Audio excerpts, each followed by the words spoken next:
First off, my name is Thundering24 on here because I went to Marshall. They are the Thundering Herd. It's Marshall University. It's in Huntington, West Virginia. I'm a huge supporter of the university.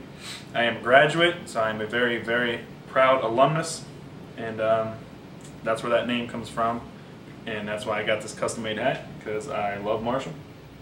Second, I was on the board of governors there, which provided me with a lot of amazing opportunities. It's a position you have to be voted by your peers into.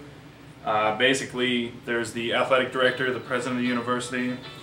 Sorry guys, the phone's going off. But there's an athletic director, president of the university, and all the other administrators and stuff. And the board of governors, collectively, the 16 people run the entire university. They could hire or fire at any time the president, the athletic director, and down the line with the coaches and all that stuff. They make the decisions on tuition. The movie We Are Marshall, they decided whether to let Warner Brothers do it or not, which I was included in. So all that stuff, it's a pretty amazing thing, and I got voted into that position 2 times. So I got it the first year, then got re-elected for it, which is pretty prestigious position, something I'm very proud of, and it provided me many amazing opportunities actually. Some of the people I worked with were absolutely unbelievable, the stuff they had done in their lives and still are doing. It's just ridiculous. So very cool position. Third, which I kind of mentioned, is We Are Marshall. I am an extra in that movie. I don't have any major roles or anything, but I'm in that movie. Very proud of that too, because it's a fun experience. It's something that it's my way to kind of give back to that movie and the university and that community. Just by being in it, I was excited to be in it. Just the opportunity, because the story, if you don't know, in 1970 on November 14th, the greatest and most tragic accident in sports history, especially college sports history, happened. The Marshall football team was coming back from East Carolina, ECU, and they crashed the plane right near the airport, actually on the airport grounds, and all 75 people, players and people in the community, coaches, they all perished in the crash. And the movie We Are Marshall by Warner Brothers, starring Matthew McConaughey, Matthew Fox, Kate Mara, and some other people, came out, and that was what the story is about. So anyway, very long story, I know, but I was in a few scenes there. You can't see me, but it's not a big deal. I was very happy to do that. It's something that means a lot to that community and that university, so very cool that they did that movie and did it so well. Number 4, I drive a convertible, for what that's worth. My first car, number 5, was a Saab, actually. Okay, number 6, I know I need to pick up the pace. I have lived in 5 cities, basically, 4 states, 5 cities. My first city where I grew up was between western PA. It was like where Pittsburgh is and Wheeling, West Virginia. There's a small area there. I was sandwiched between those 2 cities, and I moved to Huntington, where Marshall is. Then Houston, Texas. I lived in the city of Houston, lived in St. Louis, and now I live just north of Boston. So that is where I've lived. And let's see, number 7, I grew up a diehard Braves fan in baseball. I don't collect any teams just because I don't have the loyalty. Since I've worked in professional sports and stuff, you kind of lose that because you can't root for a team when you're working for a competitor. It's kind of weird. So I grew up a big Braves fan. Let's see, I also grew up, I liked Marshall when I was a kid, and I also grew up a diehard Ohio State football fan. So I love Ohio State. Although the area I grew up in, the closest schools to me were Pitt, WVU, Ohio State, Kent State, and when I had the baseball scholarship offers, I had offers from WVU and Kent State. Only had a partial offer from Pitt, and Ohio State only offered me a walk-on, not a full ride, so I didn't go to any of those schools. I ended up going to Marshall.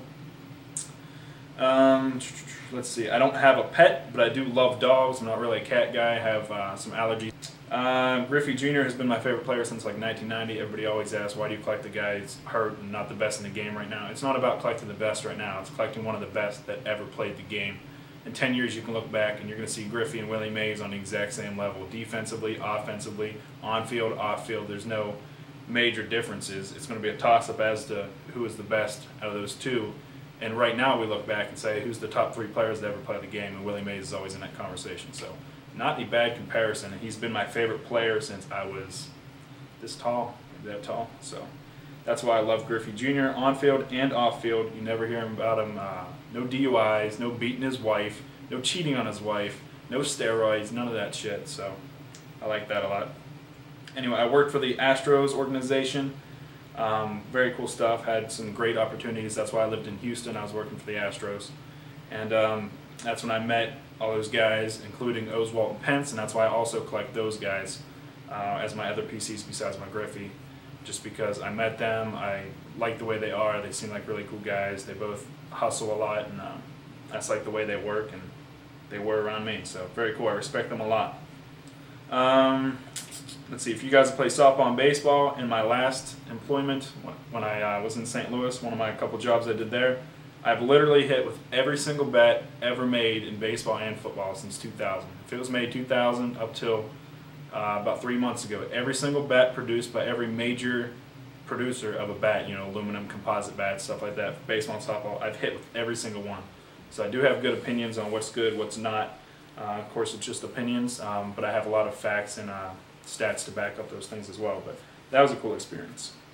Where am I? The fastest pitch I've ever thrown in my life that is on tape and had a radar gun, like only recorded stuff, clearly you can't guess. So the fastest I've recorded was 91 miles per hour. The furthest I've ever hit a baseball was 435 feet. That was in a game. Again, that's the furthest that I know. I've hit a couple out in the Metrodome. I hit a couple other Major League fields, but I don't think they went 435. They usually went over the fence, but that's the farthest that I know and have on tape and can prove that I hit 435. So that was pretty cool. I've worked with a lot of young stars and prospects, including Bryce Harper and Tim Melville, who's a great friend of mine. He lives just west of St. Louis. He was the 4th round draft pick of the Royals last year, so wishing him the best of luck. He's another PC I have, but he doesn't have much stuff out there yet because he's still in the minors. But Tim Melville, look out for him. Big pitcher. Real cool kid.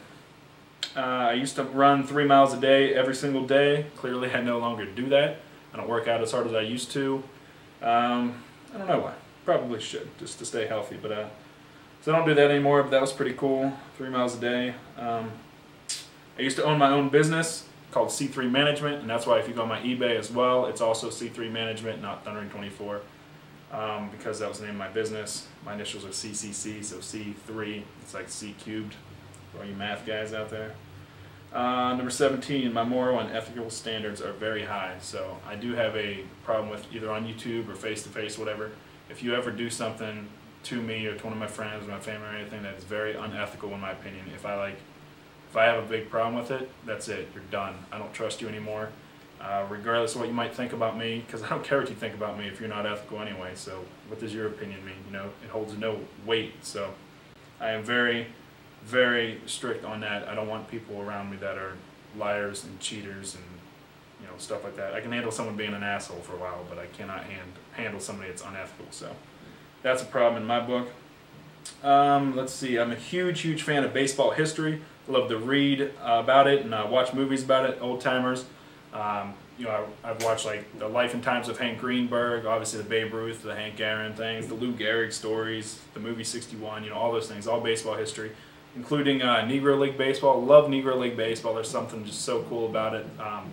The history and the stories behind it are amazing, and it makes you wonder. You always come out with what if, you know, what if they played against the white guys in the majors at the time. It's amazing. People like Josh Gibson, Satchel Paige, Cool Papa Bell, as fast as he was. You know, it'd been cool to see those guys integrated a lot earlier. That'd have been awesome, but unfortunately we'll never know. So it's just stories that we get to read and watch, and it's very cool. I appreciate that stuff. My most disliked athletes in the history of baseball and the history of football are Ricky Henderson in baseball, because a personal story when I was a kid, he blew me off. It was ridiculous. It was just me and one other girl, like a couple hours after a game on the road, and we waited just to get his autograph, and he wouldn't sign for us, and that stuck with me to this day. And T.O., I just think he's worthless. No matter what his talent level might be, I don't deny that he's athletic, but I wouldn't want him on my team ever. And the last thing is I am very happy in my relationship. I am with a wonderful, beautiful woman, and we've been together for years now. And the reason she doesn't get on cam, a lot of people ask why she's not. She's been on, like with her hands and stuff. You can hear her recording. She'll talk.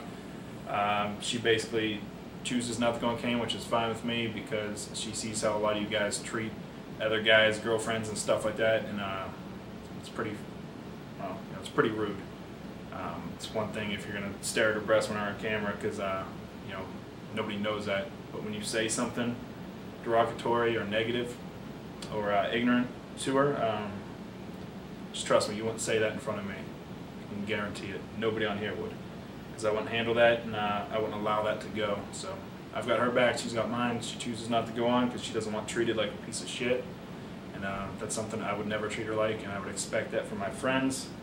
Although not everybody on YouTube is a friend of mine, so I can't stop what they're going to say, so she chooses not to go in front of the camera.